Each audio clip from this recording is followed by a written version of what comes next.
Welcome back guys to Most Amazing Top 10. My name's Danny Burke and this is the top 10 lucky finds that made people rich. When I was a kid I thought I found a Roman coin in the mud at school. Turns out it was just a coin from like the 1940s, so not quite, as valuable. Other people though have made much more incredible finds and it may teach you what to look out for if you want to make some lucky millions. Starting off at number 10 now, we have the Declaration of Independence. In 1989 a man in Pennsylvania bought a copy of the Declaration of Independence for $4. Now there have been many copies made over the years. You can buy one on Amazon right now. This one was different though. It was an actual copy from 1776, the birth year of the United States. It was one of 500 that were made then to carry the news of independence to all of the 13 colonies. The craziest thing is, the man didn't even know he had bought it. It was actually hidden behind a painting that he had bought. These days it is one of just 24 copies left in existence and ended up selling at auction for $2.4 million. At number 9 now we have the lottery ticket. Kevin Donovan, a Massachusetts mechanic on disability, bought a bunch of lottery tickets from a grocery store just like he always did. He then threw some in the trash that he thought were all losers. Another man, Edward St. John, an 83-year-old who liked collecting thrown out lottery tickets, went through them and found that one of them was a $1 million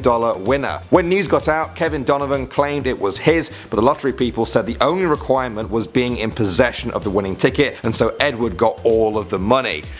Is that fair, guys? Is this like the adult version of Finders Keepers? Let me know. At number 8 now we have the Hoxne Hoard. In 1992 a farmer living in Suffolk, England lost his hammer out in one of his fields. He asked one of his friends to go out and look for it using a metal detector. While the friend was searching for it, his detector went off. After digging down a little bit he found some coins. A lot of them. There were 24 bronze coins, 565 gold coins, 14,191 silver coins, as well as hundreds of gold and silver spoons, jewelry and statues. They were all from the Roman Empire. The British government immediately declared it a treasure trove, which meant that they legally owned it. However, they are required by law to pay a fair market price to the owner of that land. They paid the farmer £1.75 million, that's over $3 million US at the time. He kindly split it with his friend who had the metal detector. I don't know if they ever did find that hammer. Coming at number 7 now we have the poster. Laura Stufer was looking through a thrift shop in Somerville, South Carolina when she found an interesting looking painting. It was a copy of a painting known as Shepherd's Call from the 19th century. A very nice find but nothing too crazy. When she got home though, Laura peeled back the lithograph to find a poster. It was an original print from the 1930 film classic All Quiet on the Western Front. As an antiques collector, Laura immediately recognized the poster's worth and it's now valued at over $20,000. Moving on to number 6 now we have the baseball card. In 2009 Bernice Colegio was a 72-year-old woman from California who was cleaning out her home when she found a baseball card. It looked very old, but then a lot of her stuff did. She didn't really think anything of it and decided to put it on eBay for just $10. Luckily one of her friends stopped her when they recognized what it really was.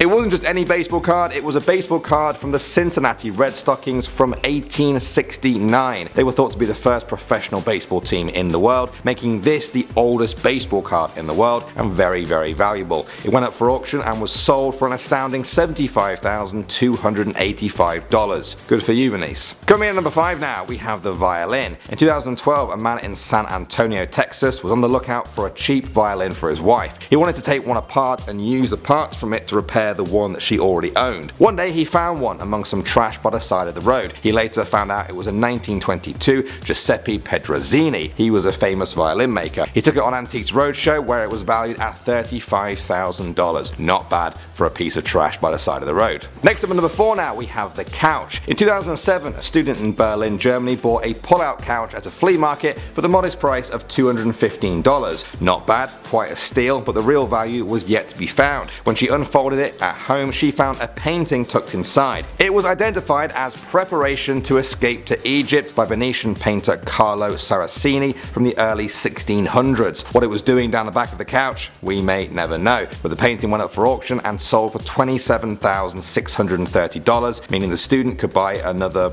100 couches or so. Moving on to number 3 now, we have the St. Albans Coins. In 2012, Wesley Carrington from England decided to take up metal detecting. He bought a simple metal detector and headed out to the woods near St. Albans, England. On his first ever trip, he discovered 40 Roman coins in perfect condition. A further 119 were found, bringing the total to 159. It was one of the largest finds in Britain of Roman coins, and the hoard was valued at a little over $250,000. At number 2 now, we have Zach Norris. Norris. This man from Phoenix, Arizona walked into a Goodwill store looking to buy a golf cart, but found himself drawn to the watch section. That turned out to be a very good decision because he found a LeCoultre deep sea alarm watch for $5.99. He knew those watches were worth more than that, so he bought it, but he didn't realize that it was actually a vintage one from 1959. It was then valued at $35,000, enough money to buy at least 2 golf carts, maybe even more. And finally at number 1 now we have the Pearl. In 2006 a Filipino fisherman was out fishing when his boat got caught on some rocks. As he tried to free it, he discovered a huge clam, and inside that was the largest pearl ever discovered, about 2 feet long and 1 foot wide. He kept it as a good luck charm under his bed for 10 years without knowing its true value. When he went to move home years later,